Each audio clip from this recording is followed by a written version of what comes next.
عاقب شیخ صاحب نے ابھی خود کہا ہے کہ لیگل پروسٹیٹیوشن اس دور میں الاؤ کیا گیا تھا. اب بتائیے کہ جو انسان لیگل پروسٹیٹیوشن الاؤ کرے ہم اس کو اسوۃ حسنہ بیسٹ رول ماڈل کیوں مانے جو لیگل پروسٹیٹیوشن کو الاؤ کرے؟ بڑے نقصان سے بہتر ہے چھوٹا نقصان. یہ اسلام اور اللہ کے نبی کی حدیث سکھاتی ہے. آپ نقصان سے بچنے کے لیے آپ جا کے پروسٹیٹیوشن ہاؤس میں جا کے اپنی ڈیزائر پوری کر سکتے ہیں. شاید آپ نے بائبل وغیرہ کچھ پڑھا نہیں ہے نا, تو پتا چلتا کیا ہے. جو مجھے لینا دینا نہیں ہے بائبل. دیکھیے بائبل سنیے میری بات عاقب شیخ, ایک منٹ بھائی. ارے مجھے بائبل سے لینا دینا ہی نہیں ہے. میں کوئی کرسچن نہیں ہوں, میں کوئی بھی دھرم کو نہیں مانتا ہوں. اگر بائبل میں کوئی چیز غلط لکھی ہوئی ہے تو ہم اس کو بھی غلط سمجھتے ہیں. ویدا میں, گیتا میں, گرو گرنتھ صاحب میں یا کسی بھی کتاب میں کوئی چیز غلط لکھی ہوئی ہے ہم اس کو غلط ہی مانتے ہیں.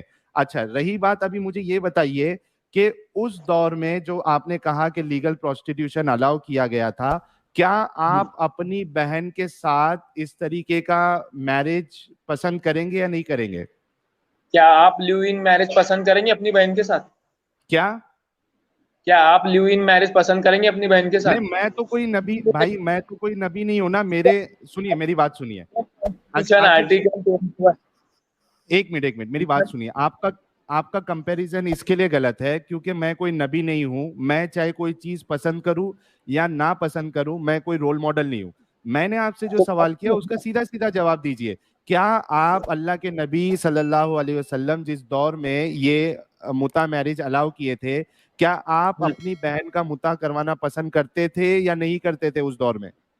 میں بھی آپ کو سمپل سا جواب دے رہا ہوں. انڈین کانسٹیٹیوشن پورا سنیے, سن لیا کیجیے پورا. آرٹیکل 21 کہتا ہے کہ لیو ان آرٹیکل 21 جناب, آرٹیکل 21 ریلیشن شپ کی بات ہی نہیں ہو رہی. میرا سوال سمپل ہے, کیا آپ اپنی, دیکھیے سیم سوال آپ مجھ سے کریے, کیا آپ اپنی بہن کا متا کرانا پسند کریں گے؟ میں کہوں گا نہیں, تھوکوں گا میں ایسے متا پہ. ابھی سوال ہی نہیں اٹھتا نا, کیونکہ یہ تو حرام قرار دیا گیا, اس کو اسلام نے حرام کیا نا. یہ پہلے بتا دیں ہمیں کہ قرآن میں متا کی اجازت کس آیت سے ہے؟ سورہ نساء آیت نمبر 24 میں لکھا ہے. بہترین. اب مجھے آپ قرآن سے دکھا دیں کہ کس آیت میں متا کو حرام کیا گیا. متا کو حدیث میں حرام کیا گیا. قرآن میں اللہ تعالیٰ فرماتے ہیں, آپ مجھے یہ فرما رہے ہیں, ہاں جی آنسر ملا, آپ کا مل گیا. آپ مجھے یہ بتا رہے ہیں کہ قرآن کے اندر اللہ تعالی نے متا کو حلال قرار دیا لیکن حرام قرار کبھی نہیں دیا, اور حرام قرار دینے کے لیے آپ کے پاس صرف حدیث ہے. سو حدیث بقول آپ کے, حدیث قرآن سے اوپر ہو گئی ہے. میں نے آج تک یہ سنا تھا کہ جو حدیث سن لیں, میرا سوال سن لیں یار, سوال سن لیں بھائی.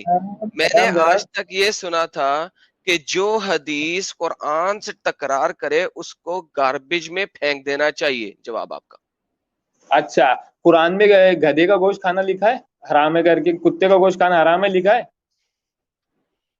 حدیث اللہ نے خود قرآن میں فرمایا جو آئے کہ نبی, سنیے نبی خود سے نہیں کچھ کہتے, وہی کہتے ہیں جو ہم کہتے. اور آپ جو نے روایت سوال کیا اس کا جواب لینا چاہیں گے یا اگلے پوائنٹ پہ جانا چاہیں گے, کیونکہ آپ نے ایک سوال کیا بیچ میں. ارے سنیے نا بھائی صاحب, تو بخاری مسلم میں کلیئر آ گیا ہے کہ اس کو قیامت تک حرام کر دیا گیا ہے. اب رہی بات تو آپ کی بائبل پڑھیے کہ اس میں سسر کا ایسا بیٹے بہو کے ساتھ کر رہا ہے. سنیے جینیسس چیپٹر نمبر 9. حرام کر رہا ہے, غلط کر رہا ہے, جہنمی ہے. آگے چلتے ہیں. اب ہم آگے چلتے ہیں. ونس اگین آپ نے پہلے بولا سر, سن لیا نا, کہہ دیا حرام کر رہا ہے. آگے چلتے ہیں. آپ نے یہاں پہ ایک بڑا اچھا پوائنٹ رکھا سر. سر آپ کا جواب آیا, مجھے اس کے اگینسٹ آنسر تو کرنے دیں سر. آپ نے یہاں پہ کہا کہ گدھا کھانا حلال کہاں پہ کیا گیا ہوا ہے قرآن کے اندر. تو بھائی جان میں نے اسی لیے آپ سے یہ نہیں کہا کہ مجھے دکھاؤ گدھا کھانا حلال کہاں ہے قرآن کے اندر. نہیں کہا. قرآن کے اندر آیت آئی ہے سمپل کہ یہ چیزیں, اس طرح کی چیزیں ہم نے تمہارے حلال کر دی. اس کے بعد اس کے اوپر سوالات ہوئے, دیٹس سیپریٹ.